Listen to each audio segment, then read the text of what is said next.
When I was reborn this time, I avoided every encounter with Tom. He said he wasn't going home for the holiday. So I packed my bags and went back to the village alone. He helped Lily rent a house next door. So I moved out.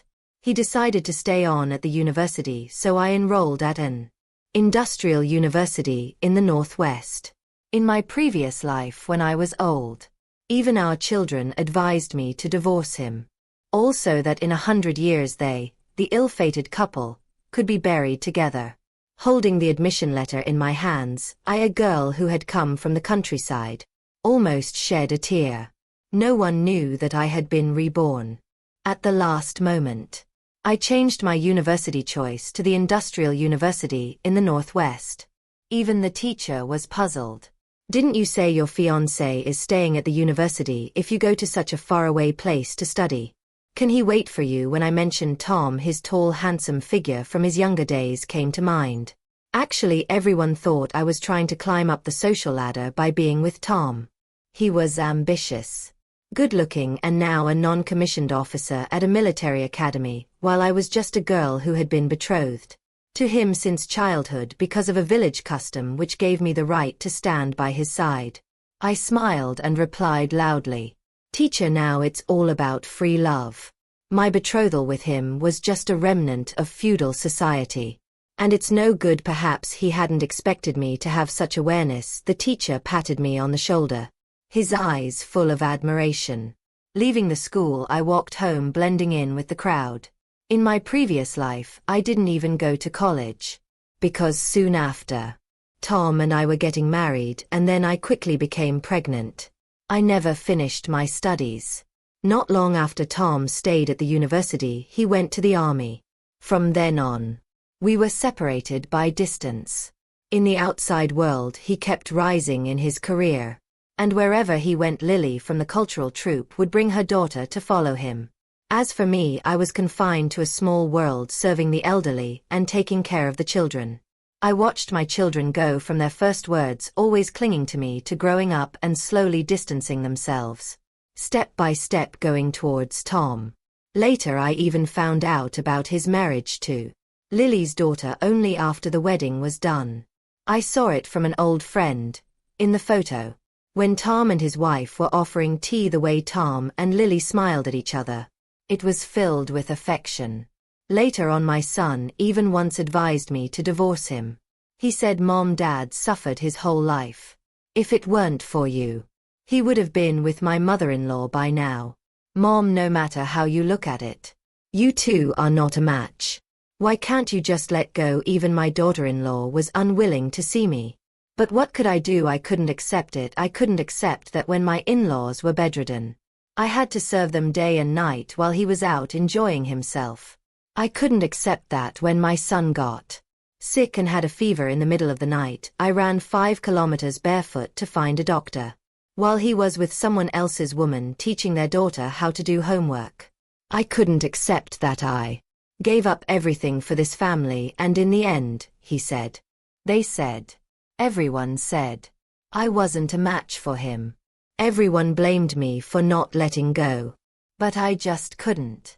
The hardship of my youth left me with deep lines on my face, my body aging quickly. Even if I die, I will drag them down with me. As for whether they are together after my death, I no longer care. I don't even have the strength to care anymore.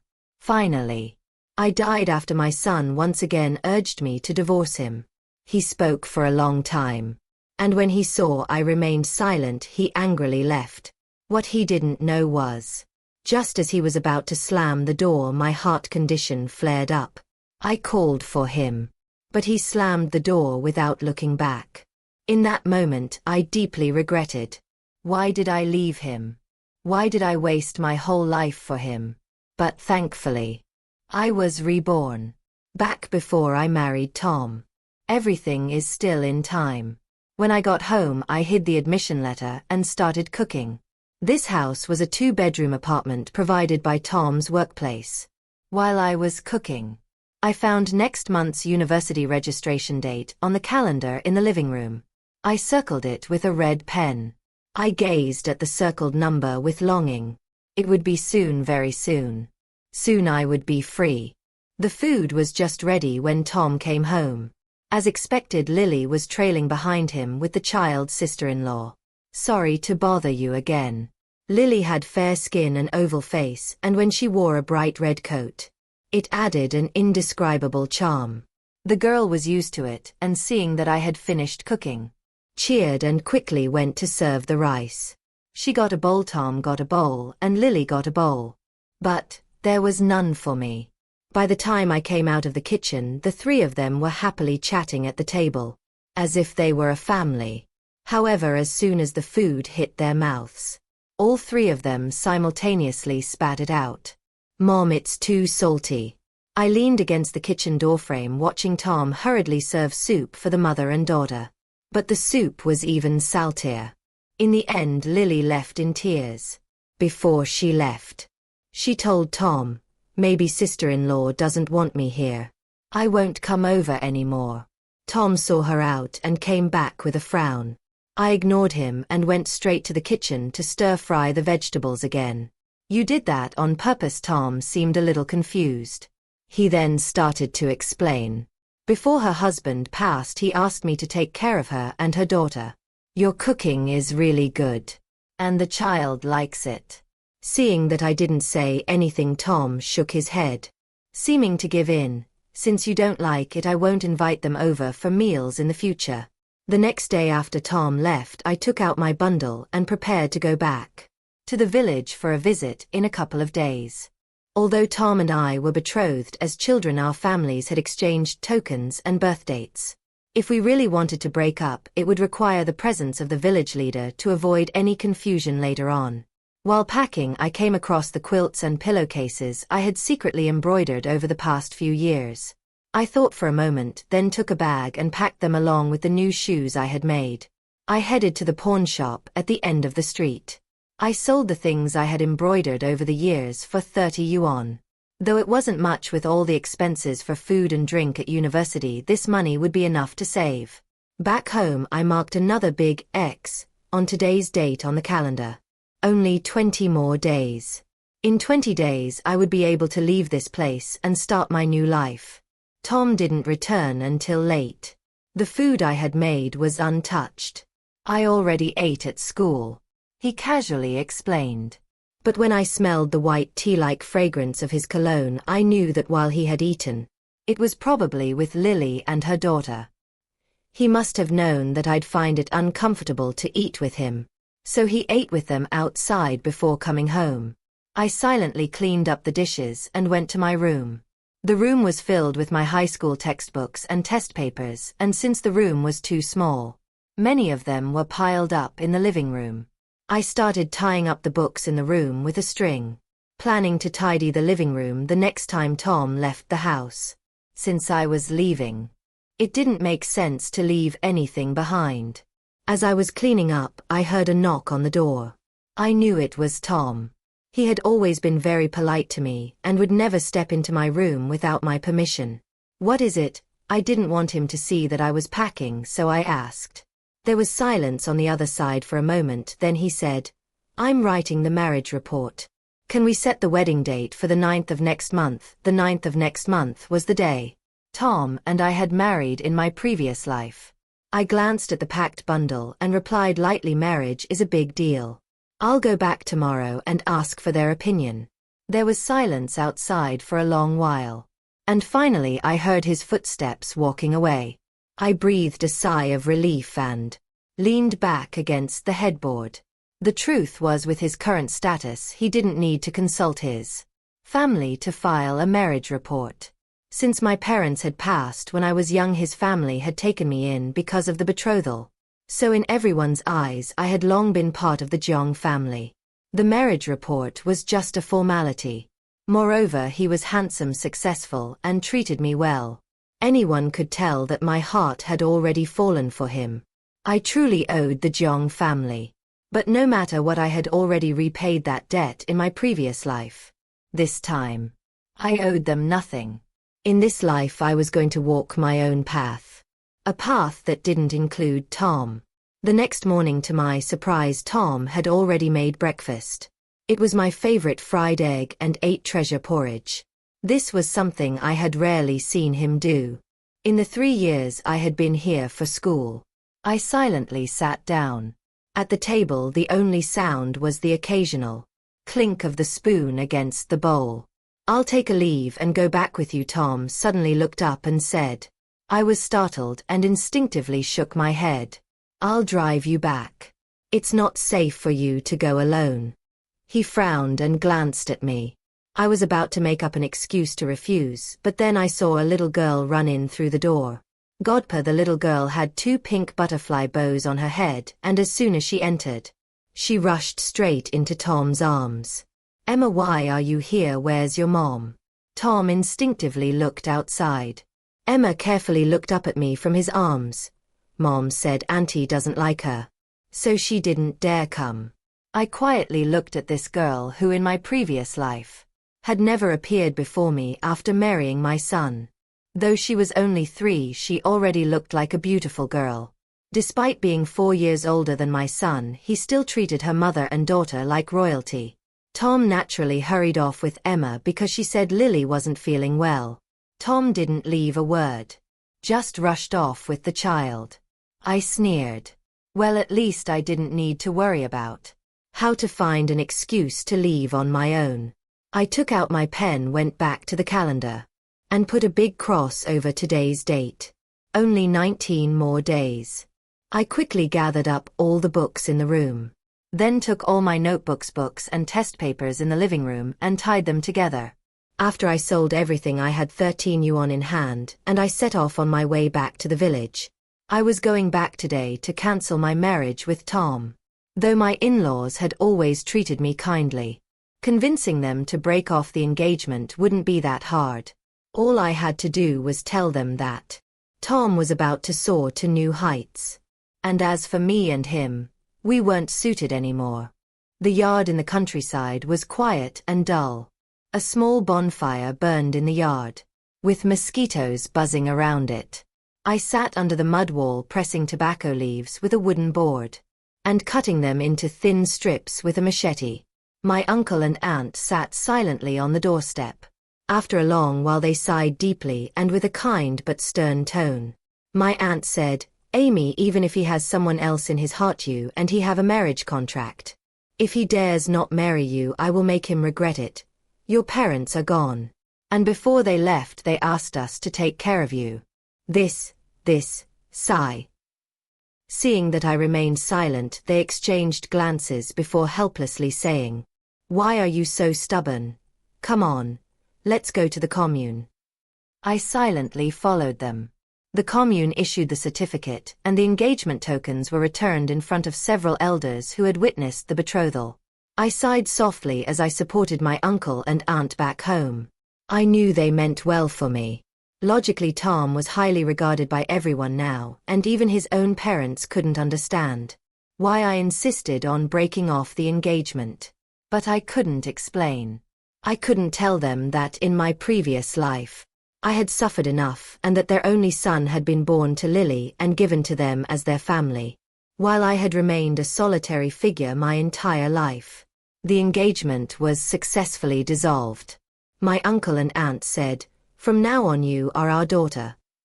I didn't mention that I would be going to the northwest for school, but I still stayed with them for half a month.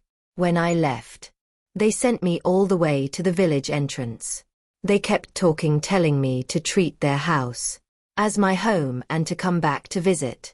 When I reached the town and bought my ticket, I found that they had secretly slipped 200 yuan into my bag. Tears welled up in my eyes and I couldn't hold them back. Back at the house, I immediately marked 15 big red crosses on the calendar. Only 4 days left. Just 4 more days. I was about to go to my room with my luggage when I heard the door open. Tom had just returned from work, but to my surprise, Lily and Emma were with him. "You're back." Tom seemed surprised when he saw me. Lily gave me a restrained nod and naturally headed towards my room. I frowned as I saw her casually close the door behind her, and my belongings casually piled up in the living room. I looked at Tom. He paused for a moment before seemingly remembering something. Well, Lily's house was leaking from the heavy rain a couple of days ago. She's staying here for a few days. I saw you weren't around, and since there wasn't much of her stuff, I thought I'd let her use your room. So just like that, without asking for my permission, he moved my things out and let someone else stay in my room. He hesitated again and added, "By the way, I moved your stuff to my room. For now you can stay with me." As he spoke, he opened the door to his room. "By the way, where are your books? Why are there so few things?" I looked at the small bundle of belongings he had placed on the bedside table and pursed my lips. Well, this was his house after all. Whatever he did was none of my business. After the college entrance exam, there's no use for the books anymore. So I sold them, I explained softly. Tom frowned. "Even though the exams are over, you might still need them later." "Why sell them?" I pursed my lips and said nothing. Seeing that I remained silent, he finally asked, "So what did your parents say?" I paused for a moment. "I asked someone to check the date and it's not good. We'll talk about it later." This was the excuse I had discussed with my uncle and aunt. We would delay the wedding by using this excuse. And when I left, I would make everything clear to Tom. Tom seemed to have no suspicions and just nodded, muttering, "Looks like we'll have to check the date again." Then he walked away. He said he would make dinner and asked me to rest for a while since I had just returned. I glanced at the desk by the window. The marriage registration form he had filled out was there with only the date left blank. When I came to my senses, I intended to go help in the kitchen, but I heard the faint voices of 3 people outside. A man's low voice, a woman's flirtatious tone, and a child's adorable chatter. I silently sat back down. At this point, I had already broken off the engagement with Tom. It was inappropriate for us to continue living together, especially in the same room. But with only 4 days left, I couldn't find a suitable place to rent. I thought for a moment and decided that after dinner, I would sleep on the floor in the living room. I spent the whole day on a bus and had planned to go to bed early. But Lily was full of energy and dressed in a white dress. Was practicing dance in the living room, even using a mat to stretch her legs. Meanwhile, Emma kept running in and out of Tom's room, even using his bed as a trampoline. I had no choice but to make an excuse to go outside and get some water. When I stepped outside, I took a deep breath. "Hey Amy, why are you back? Didn't you say you were going to visit your in-laws?" Mrs. Flower from the neighboring house asked, coming out with a basin and walking with me to the well. "I came back for a few days, just got in today," I replied. Mrs. Flower was my neighbor, and her husband worked as an accountant at the mine. They lived fairly well and we got along well. Whenever she made fried dough balls or other treats, she would bring me some. I was wondering, Mrs. Flower seemed about to say something when she glanced behind me, then pulled me forward a few steps. When we reached the well, she gave my forehead a disapproving tap. "What are you doing? How could you be so naive? Why are you letting such a man into your house? You've got to be careful bringing all sorts of people into your home, good or bad." She clucked her tongue and said, "Tom is a catch, even flies would want to bite him. And you let him bring someone like that into your house? Are you out of your mind?" After listening to Mrs. Flower's long-winded advice, I finally understood why Tom had brought Lily and Emma back. He had claimed that it was my idea. He said I saw how pitiful Lily was, a single mother who had suffered a disaster, and I asked him to bring her back to stay before we went back to our hometown. I sneered. Tom was clearly using me as a shield to avoid the gossip outside. But since I was leaving soon, I didn't want to argue about these things with him. I smiled and said nothing. When we returned, Mrs. Flower repeatedly reminded me to kick out such a troublemaker as soon as possible. She was worried that I might be too soft-hearted and insisted that if I needed help I should let her know. I knew she was partly enjoying the drama, but she meant well.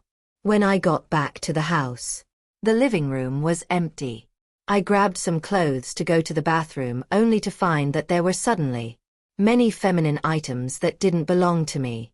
My familiar soap and towels had been moved to the corner by the wash basin, next to the trash can. In their place 2 towels, one large and one small, were neatly placed along with a shampoo and a hairband. "Hey, Amy, Emma needs to use the toilet. Could you step aside?" A deliberate shoulder bump from Lily made me hit my head on the doorframe. She was holding Emma, who had just finished using the toilet, and when she saw me still standing at the door, she said in a soft voice, "Could you move, you're blocking the way," though her voice was gentle. The smug and contemptuous look in her eyes was unmistakable. But unfortunately, I didn't move.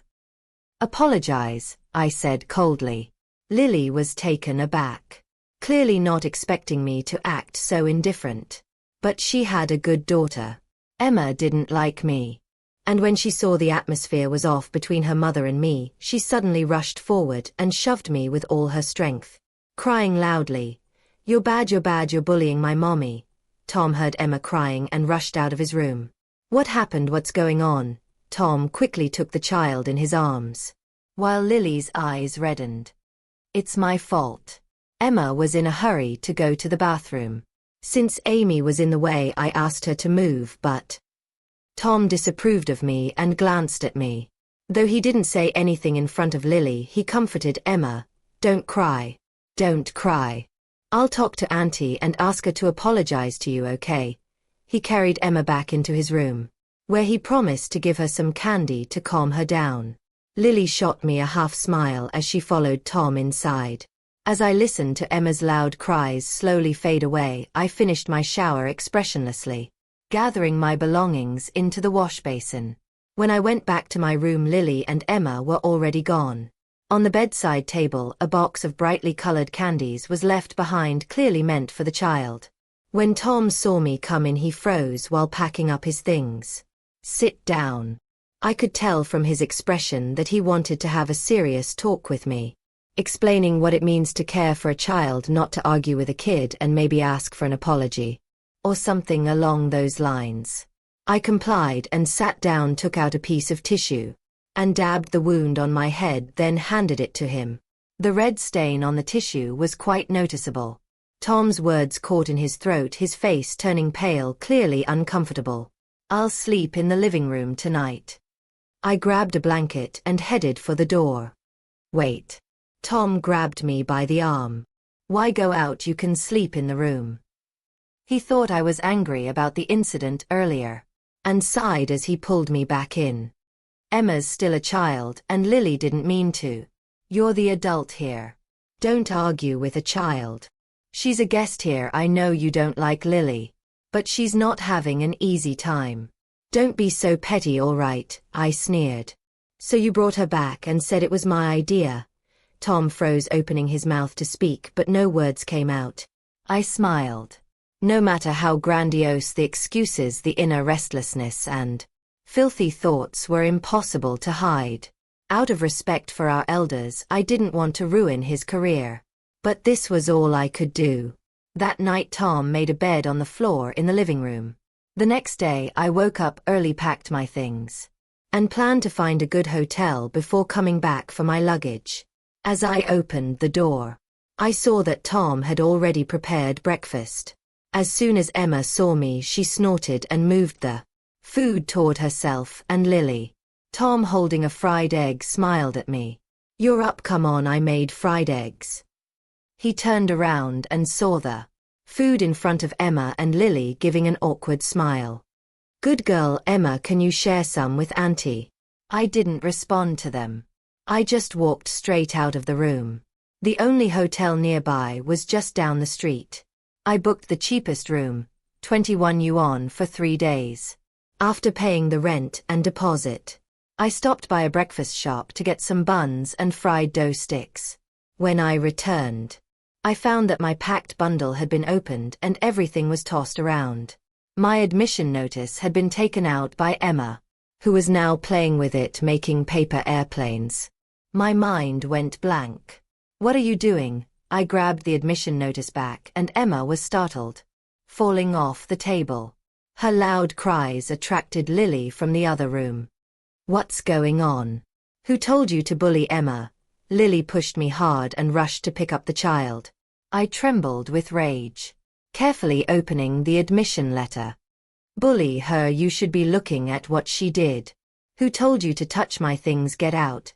Lily stood up holding the child and gave me a cold look. You're not even married to Jong yet. You don't get to make the rules here. She walked toward the door, paused, then turned around. Even if you do marry him, you'll never beat me. The door slammed shut. Lily's hostility always came out when Tom wasn't around. I used to feel inferior, timid. She was beautiful, had a good job, and was the star of the arts troupe.